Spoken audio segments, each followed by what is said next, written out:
A Tale Originals presents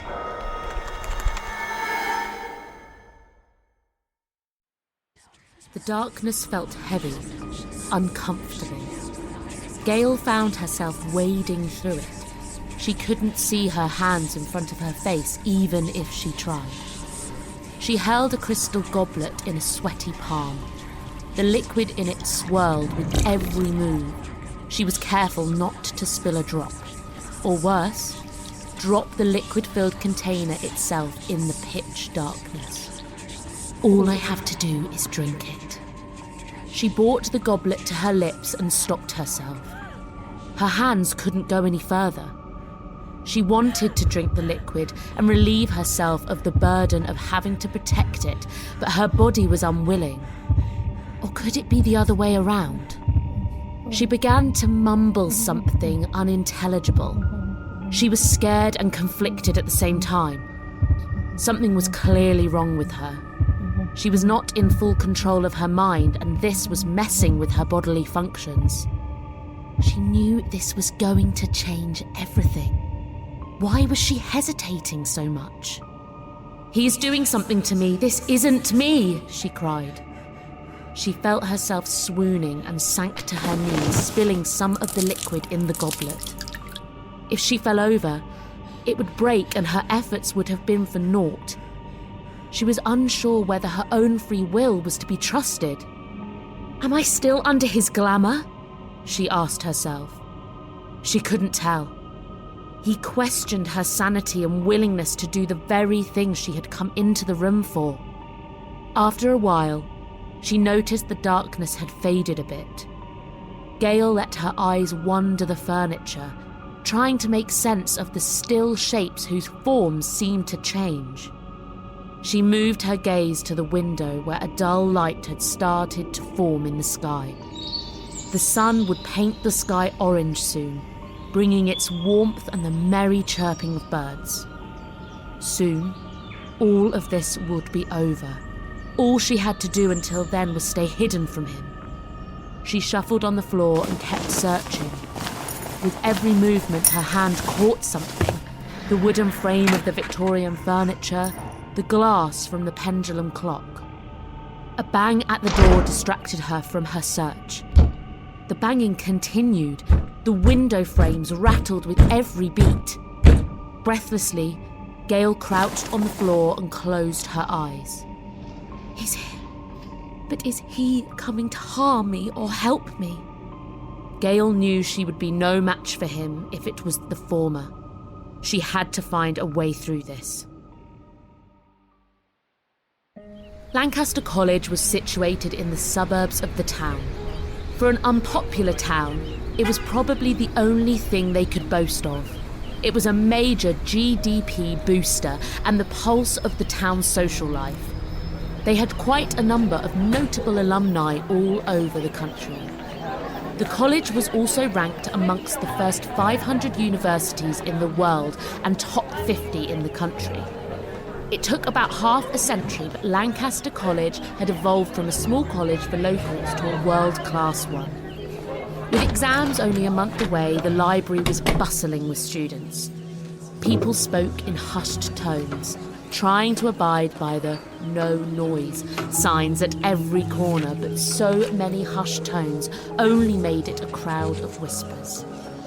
It was hard to get a seat anywhere, and the round, spectacled head librarian was clearly losing it while trying to restore order in the history section. Gale sat in her favourite corner with a pile of books stacked in front of her. A random spectator would see a studious brunette student engrossed in her books, oblivious of her surroundings, like she was about to make the next big academic discovery. What they wouldn't know was that Gale was a psychology student flipping the pages of books she acquired from the occult studies section. She pulled a couple more books from her bag. These didn't have the library stamp and had her name written on them in cursive handwriting. Gale flipped through the pages, one push away from ripping it all off. She was clearly having a frustrating time parsing the good information from the ridiculous stuff. Anyone could write up some mumbo-jumbo and publish it as an occult book. She thought the ones in an academic library would have some more credibility, but it looked like she was wrong. The ones that seemed credible enough were mostly theory and research and had no practical instructions. Why were they holding back so much information anyway? Her goal was to contact the dead. She needed to speak to her grandmother. Many people only saw their grandmas during holidays or family reunions, but her story was different. Grandma Laurel practically raised her. Her relationship with her parents was complex in several ways, but her relationship with her grandma was simple. It was devoid of criticism and rebellion, the kind where she didn't have to explain her soul because Grandma knew exactly how she felt. She missed the company, the food, the knitted sweaters, the laughs. Being an everyday grandma kept her better informed and young at heart, and Grandma Laurel turned out cooler than most middle-aged people out there. Gale fought back her tears as she flipped a book over. A weighty guide to necromancy, it read. Through reading it, she knew it wasn't so weighty, perhaps in quantity but not quality. Students started to leave the library in groups, possibly for a scheduled lecture. Gale glanced at her watch. She had only a few minutes until her neuroscience class. Shoot. She couldn't afford to leave, at least not now. This was the closest she had ever felt to getting the answers she'd been looking for. It was an obsession, no doubt, one she couldn't help. She felt guilty for having to miss this class again, but there were bigger things on her plate. Things that kept her awake at night and were her key to finding purpose in this pointless life. Gale stepped down from the cab that pulled in front of her apartment. She lost her car months ago. It was the one she received for her birthday present. Her parents were feeling exceptionally generous, and with Grandma Laurel recently passed, they found her something huge to fill the void. They did succeed in filling this void, except it wasn't to last. 4 months after acquiring her new car, she had an accident she miraculously survived. 1 minute the road was clear, wide open and safe. The next, there was a loud crash and an acrid smell, and her car trunk was embedded into the trunk of a tree. The car had been rammed into at the side by another car going at full speed. She escaped unhurt thanks to her airbag, but the car was totaled at most, and it needed a major repair. Gale decided she didn't want it restored. She could use a break and recover from the trauma she faced. Perhaps it just wasn't the right time for her. Whenever it was, she believed she would know. The building Gale lived in housed other college students as well, a not so cheap but more comfortable alternative to staying in the dorms. Besides, Lancaster University had received a huge influx of students the previous year. There was no way everyone could get a dorm space. She took the stairs to the 4th floor where she lived because she liked the exercise, and the elevator had broken down once again. Taking the elevator was a gamble, one she wouldn't take if she was in a hurry. The apartment manager was yet to get it fixed for reasons unknown to anyone. Someone might have to die or get seriously injured in that elevator before something got done about it. Her apartment was strictly built for one. It was one of those kinds that people with large body masses would find it difficult to live in. The apartment, in its true form, would be better described as a large cubicle with demarcations. Not that she was complaining, it served the purpose of an apartment and it was temporary anyway. She had about a year left in college. She kicked off her shoes and collapsed on her small bed. The smell of the sandalwood incense she burned the previous night filled the air, as the books had always emphasised cleansing the air of negative energy before beginning any spell. She unwrapped a package and started by creating a warding circle with a bag of salt. She had a bunch of white candles too. The candles were placed at 6 corners of the circle, forming a hexagon in it. She'd mastered the spell so much that she didn't have to return to the book to know every step of the way. Gale sat cross-legged at the centre of it all, closed her eyes, and inhaled deeply, ready to begin. A vibration jolted her out of her thoughts and her heart skipped. What just happened? She found to her disappointment that the vibration was only coming from her back pocket. She had forgotten to turn off her phone and keep it away from herself during the spell. Reluctant, she pulled the device from her back pocket and glared at it. Her mother was calling. She watched the phone ring, determined to turn it off thereafter and continue with her spell, but on second thought, she decided to listen to whatever it was her mother had to say. The last time she'd spoken to her grandmother, she had no idea it would be the last time. The woman had called her during a rave in her freshman year. Her voice sounded nimble and desperate, but Gale had been too high and excited to care. "Why is it so loud over there?" her grandma had asked, trying to sound heard despite the overbearing volume of the music at the rave. "Grandma, I'm at this party.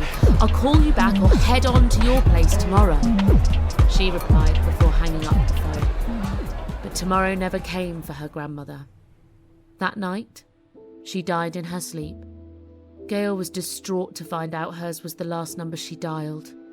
Her grandmother hardly called unless she had something urgent or important to say, and she had missed the chance to speak to her grandma at her final moments. She'd learnt her lesson. She picked up the phone barely a second before the last ring. "Hey, Mum," she whispered. "Why do you sound like that? Everything okay?" her mum's shrill voice asked over the phone. "I'm fine, it's just I was in the middle of something." Her mum giggled. "Oh, am I interrupting something? I'm so sorry," she said in a hushed tone. "What? No one's here. You wouldn't understand." Her mum sighed. "You know, you can tell me you have a boyfriend, Gale." "I don't have a boyfriend, Mum. Please give it a rest." Gale was getting impatient. "No boyfriend? Oh, well, you'll find someone, honey.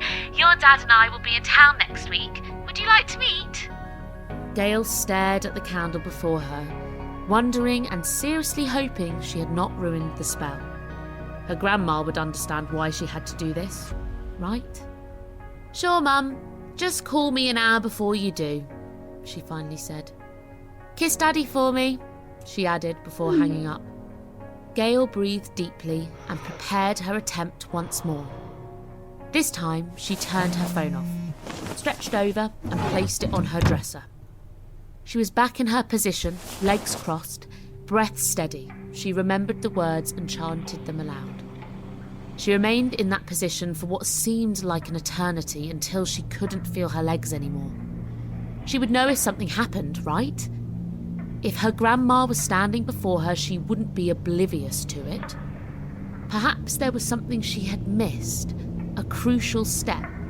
The books made it sound so easy. She opened her eyes and stood up abruptly. Her dead legs failed her and she fell back on the floor, tumbling down on a candle and letting out a shriek as a reaction. On her body was a slight burn and some hot wax. The circle of salt had an opening now and 2 of the candles were out. The spell didn't work. She remained on the floor, staring at the ceiling, playing the process through her mind. What had she missed? Her heart felt heavy. There was no one to help set her on the right path. Some weeks ago, she came across a Wiccan community whom she'd had several questions for, but they all thought she was taking on more than she could handle and dabbling into things beyond her, so they tried to talk her out of it. Gale wasn't going to give up now, not after she had come this far.